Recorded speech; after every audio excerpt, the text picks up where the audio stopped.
Hello, everyone, and welcome to the episode of Drama Chats. I'm Simona. I'm Katie. And today, Katie and I are going to be talking about Cells at Work, which is a 2024 live-action adaptation of the animated series Cells at Work, which is also a manga. And it's on Netflix. Yes, and it was released on Netflix on June 13th. And it stars Mei Nagano as Red Blood Cell AE3803. Also known as just Red Blood Cell. Yes, full name. And Takeru Sato as White Blood Cell. And it also has Koji Yamamoto as Killer T Cell, Mana Ashida as Nico, and Sato Abe as Shigeru Urushizaki. I hope to God I pronounced that correctly. So the film essentially, it takes place in the internal body of a young teenage girl, but you also see what goes on in her day-to-day life as well. So it's sort of like set in two locations: her internal body and then the outside world, and showing the life that she lives. So just to talk a little bit about the manga, so it's written and illustrated by Akane Shimutsu, and it was serialized in a monthly shonen magazine from January 2015 to January 2021, and then the animated series was broadcast from July 2018 to February 2021. And we do have the manga in our collection, so you can check it out. You can get the first 3 volumes on Hoopla, the first volume on Libby, and then another streaming service that we have, Comics Plus. You can also get the first 3 volumes of this manga as well. And as always, if you have any questions, you could always call us at the reference desk, extension 130, and we'll talk to you about these services that we offer. So yes, there's a few ways that you can get this manga if you're interested in reading it. So the 2 main conflicts, so to speak, in the story is that the teenage girl Nico eventually learns, because she faints, that she has been diagnosed with leukemia. So she has to undergo vigorous rounds of chemo, radiation therapy, and eventually she has to get a bone marrow transplant. And whatever is happening to her outwardly, you also get to see what is happening within Nico's body, and how her cells, who have been personified, I don't even think that's the right word, but how whatever is happening within, how the cells that are essentially there to help Nico survive and function and get through her daily life, how they are impacted by whatever is going on within her body.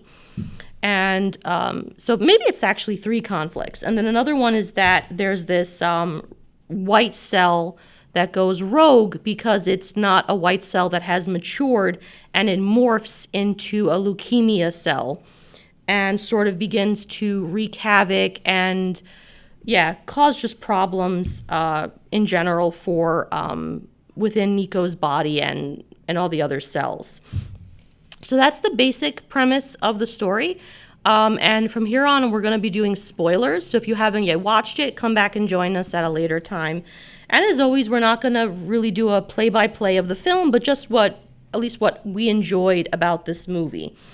So do you want to get started on what you liked? Or So the movie is actually a combination of Cells at Work, the first anime, and then also Cells at Work Code Black. Okay. Kind of like the second iteration of the anime. I actually think that I like the anime more than I like the movie. I find the anime to be a little more whimsical than the movie, and I understand in the live action you kind of have to give a little more context than what is presented in the anime. Mm-hmm. I will say, however, that one of my favorite one of my favorite parts in the movie is when Nico's dad and her boyfriend cheer her up. Yes. At the hospital. I started to cry. I was like, it's the sweetest thing I've ever seen. It's so sad, but also uplifting at the same time. But I think because I had seen the anime first before this movie, that the silliness in the anime kind of translates better than the silliness that's in the movie. Um, so yeah. So while there are some parts of the movie that I had enjoyed, I think I prefer the anime than the movie. And I should have also said that I'm someone who I've seen clips of it because there's a doctor on YouTube who actually reacts to like medical advice and he'll give you like this is Dr. accurate. Mike. Yeah, and he actually reacts to cells at work. And I believe that overall he said it was pretty accurate. I don't think he had much to criticize regarding how the anime depicts the particular cells, the function of the cells within the body. So I'm someone who I have never watched the anime and I've never read the manga. So I'm coming straight from watching I'm strictly the movie, the live action adaptation. One article that I did see was that the live action adaptation, they said, was a lot darker Yes. than the anime. So going Yeah. back to what you said, yeah, they made it darker. And I also think it goes to show that sometimes let me, hold on. I'll start again. That sometimes the live action adaptations don't translate Yeah. as well as the anime. Yeah, and that's not true for every live Yeah. action adaptation, because I think one of the really great examples of a live action adaptation from an anime is the Rurouni Kenshin movies. Yes. Because those I thoroughly enjoy. Yeah. And I've seen both the anime and I've read the manga. It's actually one of the first manga that I've ever written that I ever read or like started to collect. Yeah. So yeah, so it's not for every adaptation, but this adaptation I was just kind of like, I like the anime more. Yeah. And I mean, what I did like is that while the film is entertaining, it has a lot of heart. Yes. I do agree. Like, one of my favorite parts is when Nico's father and boyfriend, I loved her boyfriend. He's extremely supportive. I thought it Yeah. was going to go the route that once she's diagnosed, He was gonna Yeah. break up with her. but I was happy he didn't. I love the hospital scene because also a major factor in healing too is that you need to have a healthy emotional state. And the doctors say you need to, she's fighting very hard, but she also needs to believe, that's probably not exactly how they word it, that she can also make it through. So Yeah. the whole scene where the father writes everything that he loves about her was very touching, very beautiful. Yeah. And how they're cheering her up when she's probably in a tremendous amount of pain and discomfort. And so I loved that. I loved how you got to see how the fathers, because the whole thing too with Nico is that she wants to be a doctor. She lives with her dad. Her mother unfortunately passed away due to illness. And her father doesn't have the healthiest of habits. So she's trying to encourage him to be mindful of his health. Yes. And he has a few scares, but I think that's what sort of prompts him, and also the fact that his daughter is diagnosed with leukemia, to take also his health seriously because she needs him at this point. Yes. But I love how you got to see within his body and how run down and dingy the city, so to speak, of his body, and how the cells are like, well, we're used to it. Yeah. I love the scene when he drinks alcohol and the way it's portrayed as like a heavy rainfall, and there's a newbie red cell who's being mentored by this older red cell, and he says, we're used to it. It's alcohol, but like, don't drink it. Yeah. One of the funniest moments, and I have to talk about this, is when the father's having a bowel movement as he's driving. Well, not having but he's close to having diarrhea. It's a diarrhea. He's and the gonna have way diarrhea. it's portrayed internally, how it's like With the sumo and the it's a rugby team. Yeah. Just the way they're standing to block. So I think the sumo are supposed to be like the sphincter muscle. I forgot how it was. I don't. So one is like the sphincter, Yeah. and one is the stomach. I don't want to sound ignorant, but I was trying to figure out, like, I know one's supposed to definitely be the sphincter muscle. Yeah. And how, like, the two red blood cells says, like, oh my God, like, we can't get caught in the middle of this. We have to get away. Yeah. And when the poop comes, he goes, make way. Because at this point, the father's reached the bathroom and he can't hold it anymore. And they just break free. It's that I thought was done pretty well. The way they conceptualize And like again, I've never seen the anime, so I'm sure it's probably even better in the anime. But the way this whole thing is conceptualized, I love the platelets, how they're little kids. And I do want to say yeah. though, and it's probably like my texture sensory going off, because when Nico cuts her knee and all the platelets and all that, I wanted to scratch at it because it was gross. That scene actually did kind of skeeve me out a bit. Yeah. And it wasn't done in a way to look gross, but because I know what they're supposed to be, and I was like, I had a hard time watching it. The texture of it, how they were forming the clot. But it bothered me so much that I wanted to scratch at it to get rid of it. Yeah, but I love how basically it says like this is what the platelets do, and also like the white blood cell or the main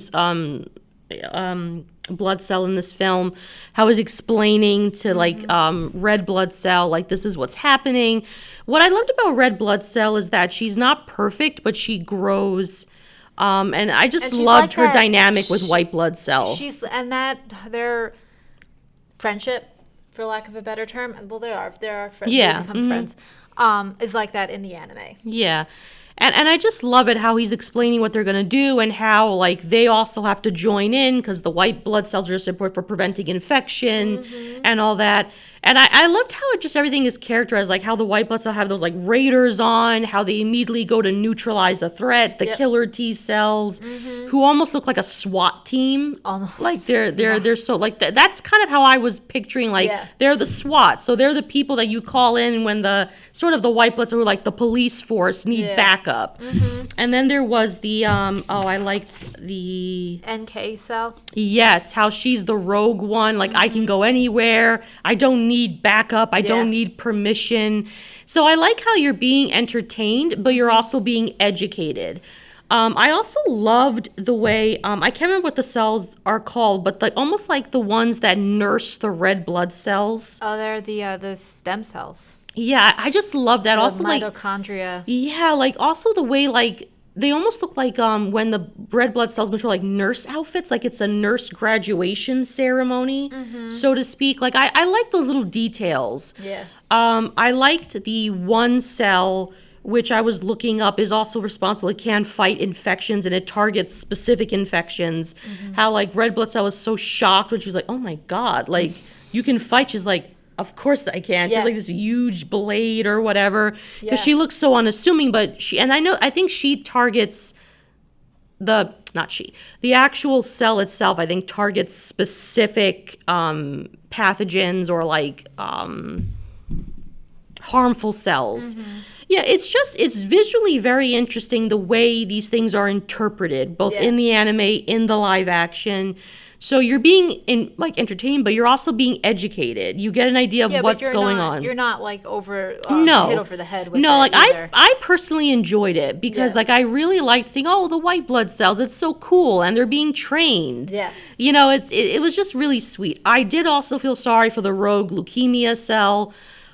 Because I was looking up because I wanted to make sure I said the right thing. So a white blood cell that doesn't mature can, I think, metastasize and become a leukemia cell, which is what unfortunately happens to him because he's going to be, I was like terminated. I don't know if it's like terminated, but basically disposed of.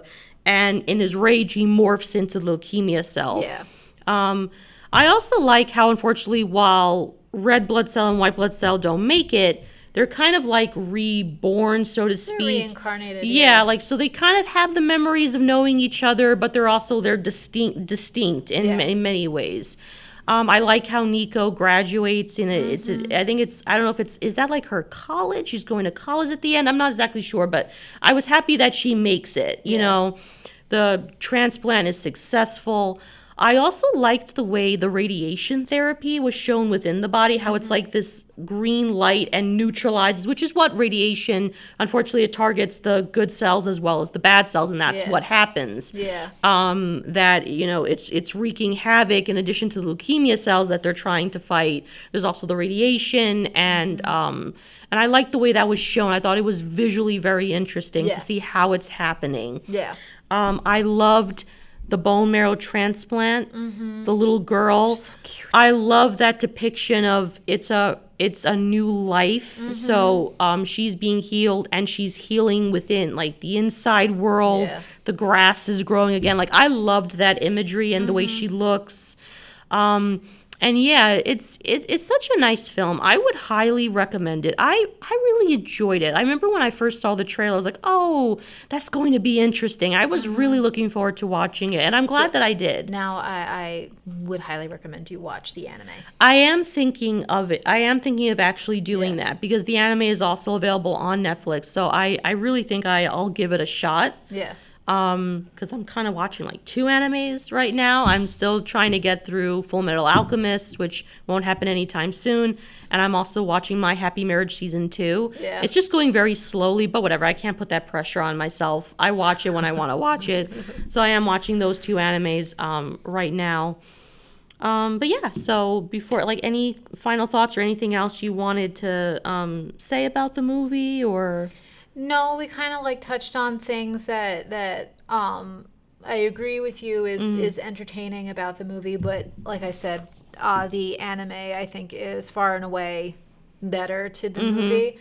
But that's because I've seen the anime before the live action film. But I do agree. I mean, even with Rurouni Kenshin, I haven't, like, Sandra started reading the manga. She had like the Omni like editions, but I've never seen the anime.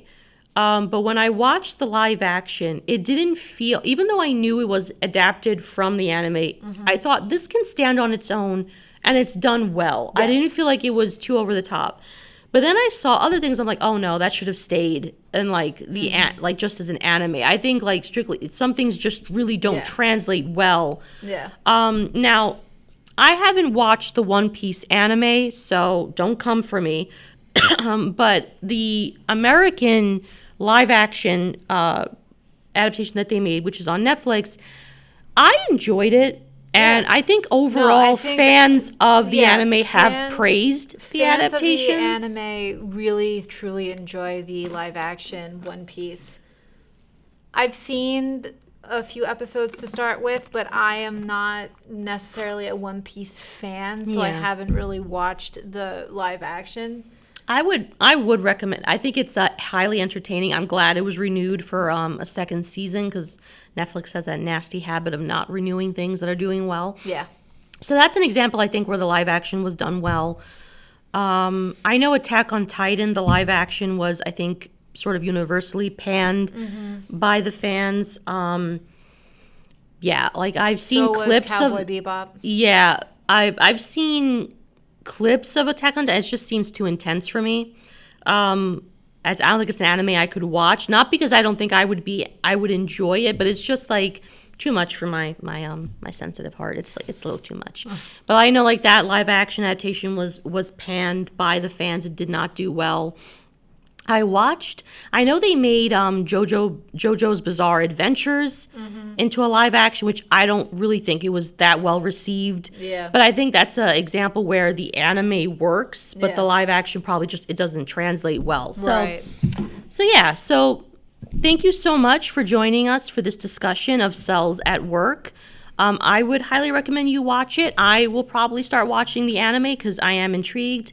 As I mentioned before, you can get the manga from our library as well as our digital streaming services, Hoopla, Libby, and Comics Plus.